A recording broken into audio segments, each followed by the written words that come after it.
Hello there, General Tekno here with yet another video review. In 2011, Hasbro decided to update a fairly well-liked mold in Transformers past, the Generation 2 Laser Optimus Prime design, and they decided to give us a newer version in the deluxe size as part of the Generations toy line. However, there are a number of things that I was never really liking about the design, namely the fact that it seems to borrow a lot from the movie Optimus Prime in its color deco, for instance.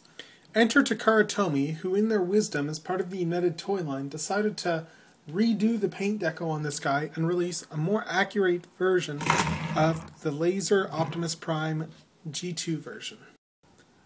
Now, I'm going to start with a look at the alternate mode by comparing it to the first G2 Prime that we got from Hasbro. Now, the Hasbro version of G2 Prime is kind of a haphazard one. It starts off with the red on the nose, and you've got the black nose as well, and then it goes into blue.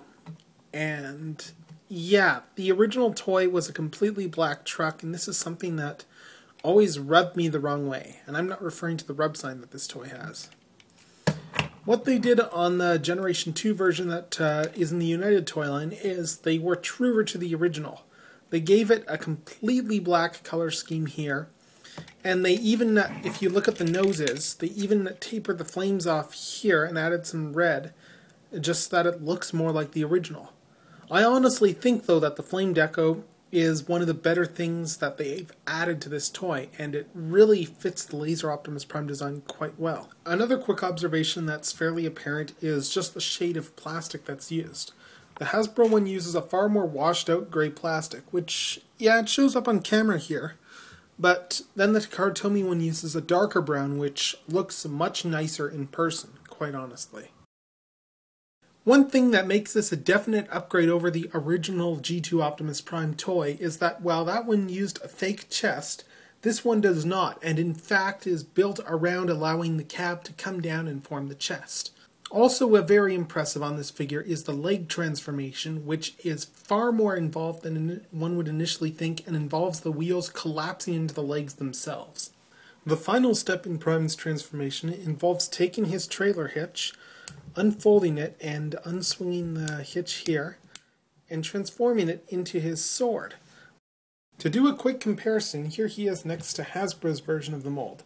As you can see, it's fairly different. You have a lot more blue in the robot mode here, as evidenced by the blue on the forearms, on the top of the chest here, and you also have different distributions of the paint on the shoulders.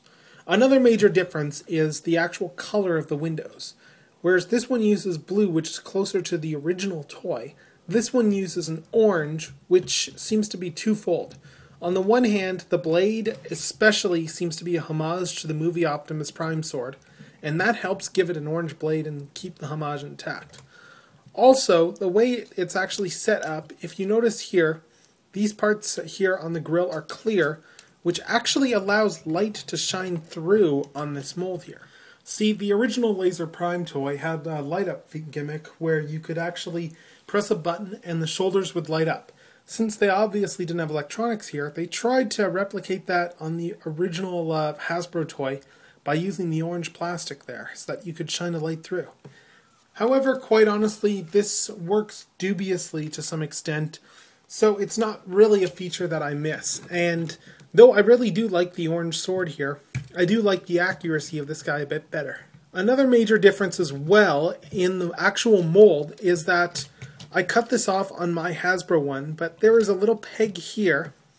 If you look closely, you can see where I cut it. There's a little peg which is used here in order to connect the two truck halves together. It is completely unnecessary for the mold to actually hold together in vehicle mode, but the main problem with it is that if you look here, it actually impedes the shoulder movement because then you can only get about this much range of the shoulder. Clipping the peg allows for full range of motion in this figure. And what is full range of motion, you might ask? Well, it's a very poseable figure like the original. It's got swivel shoulders here. It's got the shoulders swivel out to the side. They also have an elbow. And the legs are on ball joints and on knees and ball joint feet. as well as a ball-jointed head. So it is most definitely more posable than the original, which, though still a fairly posable figure today, is quickly kind of becoming obsoleted by some of the newer Transformers. But the neatest part of the posability here is the wrist here. The wrist is on a ball joint, but a swivel as well, which means you can get all sorts of cool poses out of the sword, because he can actually bend it forward, bend it back, all sorts of cool stuff like that. As far as final thoughts go on this toy, United Optimus Prime is a really nice figure. He's got the same type of deco as the Laser Prime, while managing to update the transformation and improve the biggest shortcoming that the original toy had. The fact that he can hold his sword the way he can also allows for many interesting poses, including dual wielding. If anything, the only real shortcoming this mold has is that it's short. In fact, it's really short even compared to the Classics Thundercracker mold, which is one of the shorter Classics molds out there. Even still, despite all this, I really do like this deco far more than the original deco. And it's safe to say that this mold, which is so easily able to stand on the shoulders of giants, is going to get an awesome in my book. This is General Tekno signing off.